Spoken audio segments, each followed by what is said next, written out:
Welcome to the HEARTS Entwined podcast. In this podcast, we'll be having discussions around the secrets which attract lasting, healthy, fulfilling relationships, creating a healthy mindset, and what women should know and understand about men. Introducing your host, Lyn Smith, the Queen of Hearts, relationship expert, trainer, speaker, and best-selling author of the Cupid's Bow technique.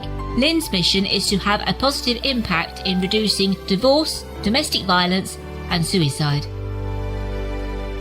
Welcome to the HEARTS Entwined podcast. This is your host, Lyn Smith, the Queen of Hearts. And today, listeners, we're going to be talking around self-love and body confidence. And I've got a really special guest for us today. Her name is Juliette Karaman. So welcome, Juliette. Thank you for having me, Lyn. You're very welcome. I'm really excited to be talking about this subject because I think self-love, especially around if you've had body confidence issues, is a big deal, especially for a lot of women with the pressure from media, not only today, but, you know, even when I was a young girl, and I was born in 1960, you know, there was pressure on me, even in those days, to look a certain way and behave a certain way and, be reactive to peer pressure and media pressure and magazine pressure and all the rest of it. Crazy, right? Because if you look back at the fashion and what was in at that moment, you know, if you look at Marilyn Monroe, who was much more curvilicious, and then all the way down to, say, like Kate Moss, which was the heroin chic and like super skinny woman. It's like, whoa, are we supposed to fit into a stereotype? And this is what I call comparisitis, right? We compare ourselves to the impulses to the people around us.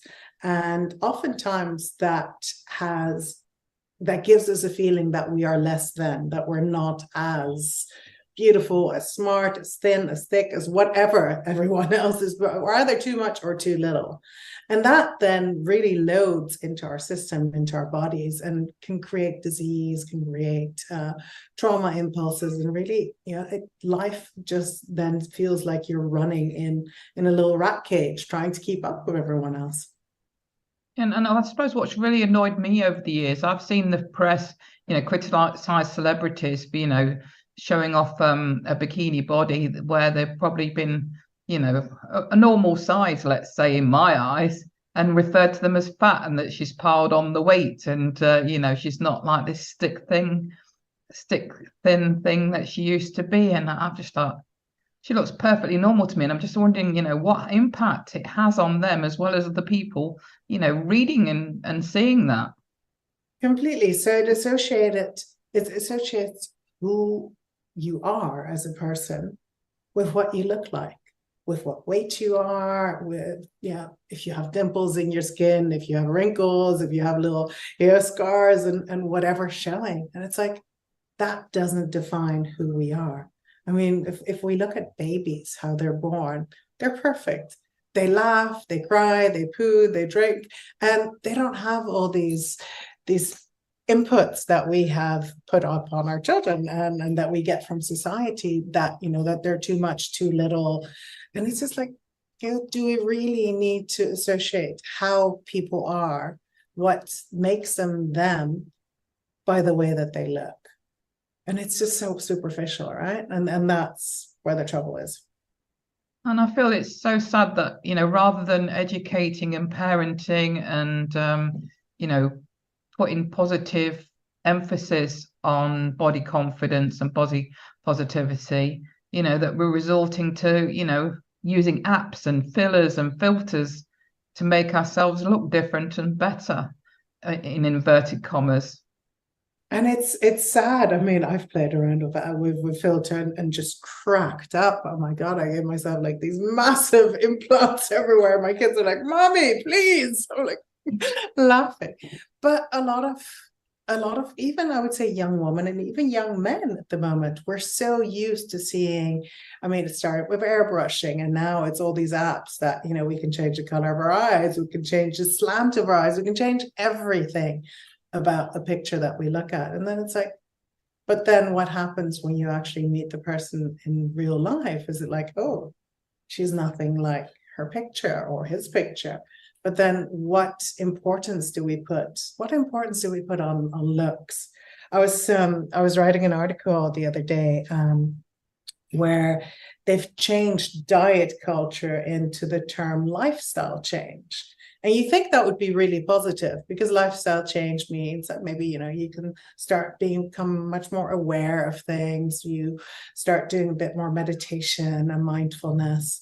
But actually, the way that it's just disguised as a certain diet. And again, it's putting all the pressure on how you look. It's all the pressure on reaching a certain goal outside of yourself, and then you'll be happy. And that's like, I've had this with countless women. They're like, oh, if only I could lose 10 kilos. If only I could fit into a size, whatever, 8. If only I had bigger boobs, smaller boobs, whatever, then I'll be happy. And then they reach that point, and that hasn't changed anything inside of them. And that's really the bit where you start looking at it. It's like, oh, how can I be happy inside of me, no matter what size I am? I had a very similar experience to that, because I went on a real, serious health kick when I was about 45. And for about 5 years, I really, really forced myself to eat healthily, lose weight. And it literally took me about 5 years to lose 5 stone, because my body was quite resistant to doing it, even though, I got up to the stage where I was exercising 12 hours a day. Not 12 hours a day, I should say. 12 hours a week, I should say. Not 12 hours a day. It's like 12 hours a day. Holy moly, that's a lot. It was a lot, but, do different exercise classes, working with a personal trainer 3 times a week. I really got hooked on it. But you know what? Even when I got down to what I would now love to be, looking back on it, the weight and the size that looked really healthy, and I looked fabulous in the clothes I was wearing, I still wasn't satisfied. I looked in the mirror and still saw that fat girl. But that's it, right? And that's such a powerful thing to actually realize. It's like, I still see myself as fat. I mean, I've lost half my body weight. And I kept it off for the longest time. I had 4 kids in under 3 years' time, so you can just imagine how the weight crept on. And then when my sister passed away, my parents, I helped them pass over, all 3 of them in like under 3 years' time. I emotionally ate, and I realized I was not doing it. And there was this like, okay, I need to do something to, yes, I'm grieving, and sometimes it hurts so much, so I would eat a little bit more. So, but then to realize it is not about, what I look like, and really start taking care of myself. So what are the things that I do love about myself? Those are the real takeaways, I think, for our listeners. What I'd like to say, it's like, yes, you can be uncomfortable in the body that you're in. You can look at yourself and you're like, oh, look at these, 2 kilos too much. I've got stretch marks there. I mean, oftentimes when we look in the mirror, we'll be like, oh, I wish I didn't have the gray hairs, or all these things, but we don't really let ourselves feel it. And then we're like, oh no, we're fine, so we'll do some affirmations on top of that. But the thing is to really allow yourself to feel this. In one of my courses, Scrumptious Bodies, I actually take people through a whole trajectory of like every day. It's like looking in the mirror. What do you love about yourself? What do you not like? Like maybe all the spider veins or the scars, but to really allow yourself to feel it and to have those emotions come up. Because, we just like to feel it is really the way to heal it. Absolutely. And you know what, now, when I look back on that time, I think, I wasn't grateful in the slightest for the way I looked, even though I looked fabulous. And now I am, even though I'm heavier again now, I'm now really grateful and appreciative of my body. Isn't it funny, right? That's one of the exercises I do in that course, Scrumptious Bodies. It's like, so first I have them look, strip down into the mirror to as much as they feel comfortable, and then really set a timer for 5 minutes and let it rip. And just say all the things like the flappy arms, this, that, just let it rip, because you don't often actually allow yourself to let it rip. Then the next day we go into writing a love letter to your body. And I have them put on some music and really start being appreciative of, starting with your feet, of these feet that have held you for however many years you've walked this earth, for the hands that have held babies and have held loved ones. And you just start noticing, it's like when you switch your mind from seeing what is wrong to seeing what's right. The mind is interesting because it can't hold two opposite viewpoints at the same time. So then it comes back to neutral, and then we don't have any positive or negative charge of anything. And we just start really appreciating for who we are in this moment in time. It is definitely all about the present moment, and appreciating not just our body and ourselves, but, you know, literally everything that is in your life in that present moment, because that present moment is all we have at any one moment, isn't it? Completely. But most often people are either living in the past, this is what happened to me, so I'm afraid it's going to happen to me again, so I'm not going to do that. Or future projecting, like, if only I had the perfect money, if only I was rich, if only, how do I get that? And then you kind of realize it's like, but what about right now? Can you tap into your body? Can you actually just take a minute? This is one of my things I teach my clients. Like, set a timer twice for 90 seconds in a day. You can't tell me that you do not have 3 minutes of time during a day, right? So set a timer, 90 seconds, take a deep breath in and exhale, and just notice what is happening in your body. Pick one part of your body and maybe just focus on that. And then start thinking, it's like, is there a temperature there? What is it? Is it warm? Is it cold? And then is it contracted? Is it expansive? Is it bubbling? Start giving it some qualities. Does it have raggedy edges? Does it feel cool? And then, you know, you can give it a color and a weight as well. And then it could be effervescent. And it's just like, oh, okay, I actually have a lot of words that I can describe one part in my body. And then start becoming familiar with that. You don't want to change it. You don't need to fix anything because we're not broken. But just notice what happens when you put your attention on it. Does it move? Does it get more stuck? Does it not like that attention? Or is it kind of like, oh, expanding, and then all around the edges, bits next to it, does that then all of a sudden also change? And this is the beauty of somatic work, where you really start being embodied, where you really start noticing all the tiny little differences in your body and how your body is constantly speaking to you. I think we fail to listen to our bodies, don't we? We're more in our heads listening to that negative self-talk, aren't we, most of the time? Well, that's it. I put a comment on Facebook the other day. I said, most of the pain that we experience is through our thoughts. And then, like, what do you think of that? Right? So a little like cheeky.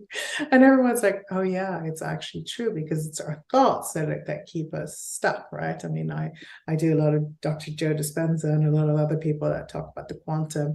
And we actually know that our thoughts are really what keep us stuck, and that they are what brings it then into matter. And if we really can focus on what we want to pull into our lives, that is then what we get. That's what the universe then really brings to us. Absolutely. I think I saw a good book title, which was something like What to Say to Yourself When You Self-Talk, or something like that. And I think brilliant title. Because we're our own worst critics, aren't we? Oh my God, this is one of the things that I used to tell all my clients. I'm like, would you be friends with someone that speaks to you like this? And they're like, no, not really. I'm like, well, then start speaking to yourself as you would to your daughter or to your friends. Absolutely. And I think that's just really good advice. Like, start noticing. Awareness, right? Awareness is your first step towards self-love. Start becoming aware of how you're speaking to yourself. And it could also how you're communicating to yourself with looks. When you look in the mirror and you're like, you're sucking in your tummy because you're like, don't like that. It's like, let it actually hang out. And it's kind of like, oh, yeah, this tummy, it's a little bit flabby, but I kind of like my flabbiness. But it's communication is in how we look at things, the gestures we make. We communicate to ourselves and to the universe and to everyone all the time. It certainly does happen that way. That's been my experience too. And I think, a lot of us get hung up on, like you were saying earlier on, about looking at the external people, the external events, the external media, for thinking that, that's the means to our happiness. Once we get a certain thing or a certain person in our lives, or we meet a certain goal, that we're going to be happy. And like with me, my weight situation, I wasn't, once I reached a certain goal, it wasn't that external thing that made me happy at all. And it does come back to, like you said, listening to your body and going back to self, and getting that validation from within, not without. Completely. And that's often what I see with people that have lost a lot of weight. They still identify with the bigger version of themselves. And it doesn't matter how many other people tell them that they look amazing. They still, when they look in the mirror, they don't see that person that has changed. And I remember when I was first getting into personal development and I was training to be a SENCO, special educational needs coordinator. 2 of my kids are dyslexic, so I helped with a lot of dyslexia, dyspraxia, autism. I helped kids with that. But I remember being on a training and people looked at me and said, "You're always so glamorous." And I had just lost 70 kilos. I mean, I've lost a lot of, 150 pounds or something. I lost a lot of weight. Wow, that's fantastic. Well done. But I kind of still viewed myself as a big woman. And they're like, "You're not. You're a big woman. You're very glamorous." And it was like, and it took a bit of getting used to how other people viewed me. I was like, oh, okay, this actually is something to look into. This is what other women, and also a lot of men, how they view themselves after they've either been fat or they've been criticized for looking a certain way or for being a certain way, that they hold that trauma response within them. And then they still cannot believe what beauty they bring and how perfect they are. And that's so important to stress, is that you're always, no matter what size, shape, age you are or ability, that you are always you. And it's your energy and your essence that's attractive to other people, not what you look like. Completely. It's funny, last week I had someone quite close to me jokingly, but not completely jokingly, say like, "Oh my God, you're so narcissistic." And I actually grew up with a narcissistic mother. So I was like, oh, did I? And then, I was actually really curious. Did I pick up any of those tendencies? And I think because I was making a reel for Instagram, and it's, me, my face, and then saying something. I don't know. I talk about scrumptiousness a lot. For me, that is like the pleasure of life, right? Where you can get the joy. So I was thinking, wow, am I really narcissistic? Then this week when I was in Beirut, one of the women that had dinner with us, she's like, "You really love yourself a lot, don't you?" And I don't think that was meant in a way that like a jibe at me, but it was like, yeah, I actually really do. For years, I have overgiven. And this is, I think, what we see in society, where women overgive to their children, to their partner, and that's just how we have been brought up. But that we get to a place of giving from completely empty. I mean, I had to spend 9 months in hospital when that happened to me. And that was a rude awakening. And some people will get to that point that they are completely burned out. And then slowly by slowly, you start realizing, now, if I don't love myself, then no one else is going to love me, or I'm constantly looking for outside approval. So I have a hell of a lot of fun with myself. I laugh, I snort out loud when I make a stupid joke, and I'm like laughing, I'm having a great time. But it triggers people. It really triggers people when you love yourself, when you put yourself first, when you put your own oxygen mask on before helping others. It triggers people.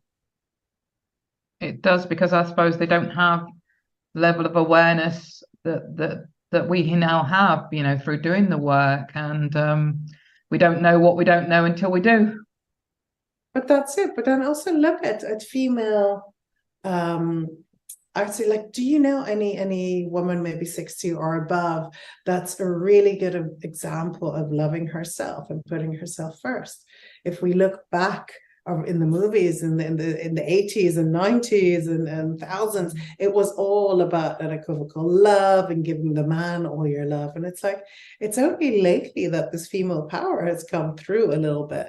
And it doesn't have to be feminist either, but it's just like, hey, yes, I love myself. It doesn't have to be a woman, doesn't matter what gender you are. But these are the qualities that I actually really love about myself. And it's not selfish, is it? That people assume that you're being selfish, but like you said, it's all about putting your own oxygen mask on first, because without having a full cup for yourself, how can you be a good partner or mother or friend to anybody else?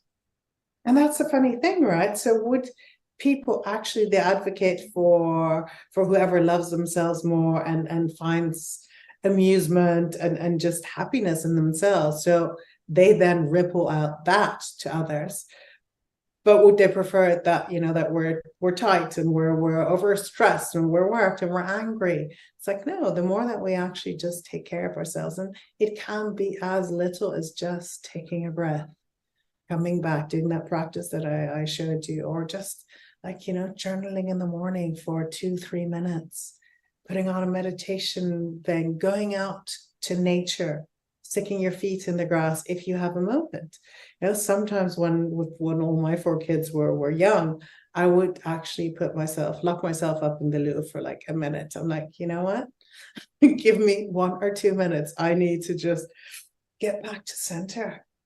And then I would be in a good place to be with them. But otherwise, oh my God, I used to get angry because I just didn't have any time for myself.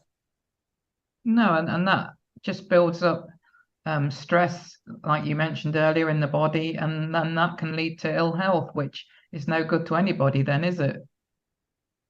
Ill health, resentment. And this is the whole thing, right? Where I was saying communication, scrumptious communication is one of my courses where I actually go into saying, hey, we are communicating with ourselves. We're communicating with the world. We're communicating with the universe. And when you communicate to the universe that you have strong boundaries, and that, say for instance, I have one client that used to always text me in the weekend. It's like, no, Friday come 7:00, I do not take any messages from anyone. It's like, yes, but it's urgent. It's like, I know, and no. And it's sometimes that is the whole thing. People start becoming very codependent either on their coach or on their partner. And it's like, no, you can stick up for yourself. It's like, hey, I need this moment for myself.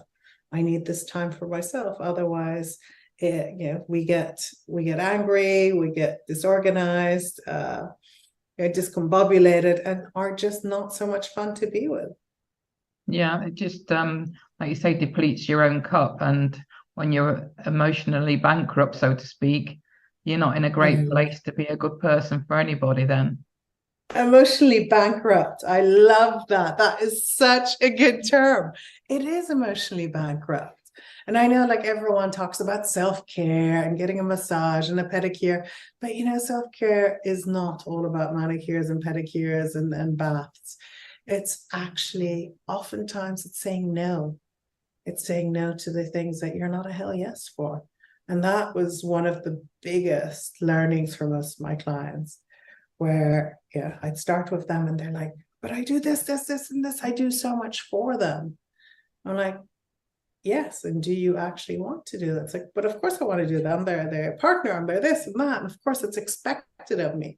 I'm like, so what do you expect of yourself? And that's it. We often expect so much from ourselves. And then to dial it back down into like, hey, what can you do for yourself today? Absolutely. I feel that, we quite often as women are almost trained to become people pleasers, aren't we? I think, that is part of it, right? Because like I was saying, as a baby, you're born perfect. You just you don't think about crying, because if you cry, then it's because you've either not eaten, or you need your nappy changed, or whatever. But then up to the age of 6, that's when so many things load in, and we notice that our parents look at us a certain way, or society tells us to shh, shh, shh, shh, shh. So it's just like that perfection, that being that bright light in the world, all of a sudden starts dimming down. and we start taking on what others think that we should be. I've certainly took a long time to get there. I can remember, having decades of being that person that was a people pleaser and not really aware of it.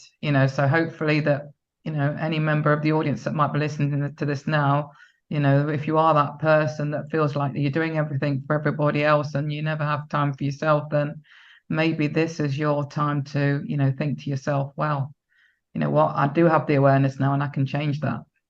That's so beautiful. And I would also add to that is like, if someone says something about you, you're narcissistic, or hey, you really love yourself, oh my God, you're so loud. It's actually never about you, because we're just mirroring back to them the qualities in themselves that they probably can't see, that they're unaware of. So instead of taking on their projection, because they're projecting on you certain ways that you're too much, do this, do that, it's like, just smile at them and say, okay, I just let it slide off, and I feel like I'm one of these Teflon pans. Like it's anti-slip, but you just kind of leave it, and it's like, oh, okay, so you've got your work cut out for you, because that's little pieces that you can look at. And I think that's another good point, is to not take offense, isn't it? Let it go over your head and just think to yourself, well, you know what, they probably know better, that is usually the case. So, don't take offense if you feel like it's meant to be given as something that you should receive and as an offensive comment. I think, for me, I respond, well, that's interesting usually, or I'm curious about that, tell me more, or something like that. Such a good one. And sometimes also just to kind of like start bringing it to your own awareness. It's like, oh, okay, so I do that. Interesting. Okay. And that's what, creating a reaction, or not a response, but really a reaction in them. That's where there's some change. It's like, oh, okay. And that's some of us are activators. We will activate other people to think a certain way, to start looking at their own behavior, and it's like, okay, that's why we're all here in this world, right? To activate each other and then to bring that forth. Absolutely. So on that note, Juliette, for any audience member that would like to connect with you, what's your best contact information? I think the easiest one to remember is my website. It's called feelfullyu.com.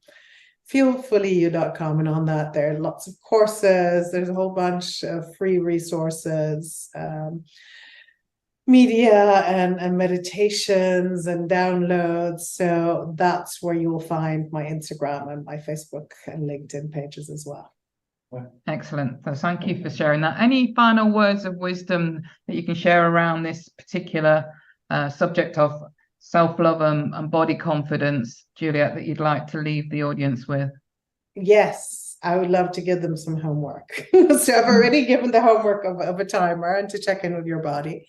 And then another one is, what are 3 qualities that you love about yourself? So it could be, I'm very kind, I'm loving, I have a great sense of humor. And really, before going to bed, what are 2 or 3 things that you're grateful for? Even if you've had a shit day, you can still be like, oh, I'm grateful the way that the sun came out and I felt the heat on my shoulders. You really start tapping into the things that are going right in your life. I think it's important to do that, isn't it? Even in darkest moments in our lives, we've overcome those things. And, we've all got 100% track record, if you're still living and breathing now, of overcoming that. So just know that, any dark place can be a temporary place, and you can come through it. Completely. You have overcome all your past and you're here now. So thank you so much, Juliette. It's been a fascinating conversation. I've really enjoyed it. And thank you for sharing your own insights around your own journey, as well as, what you've experienced with clients too. Thank you for having me. It's been fun. Okay, so it just leaves me to say that true love starts with opening our hearts. And until next time, goodbye for now. Thanks for listening to the Hearts Entwined podcast. You can follow Lyn via the Facebook group 2 Hearts Entwined, or search Lyn Smith inspirational speaker at LinkedIn, or email lyn@hearts-entwined.com. That's LYN@hearts-entwined.com. Remember, true love starts with opening our hearts.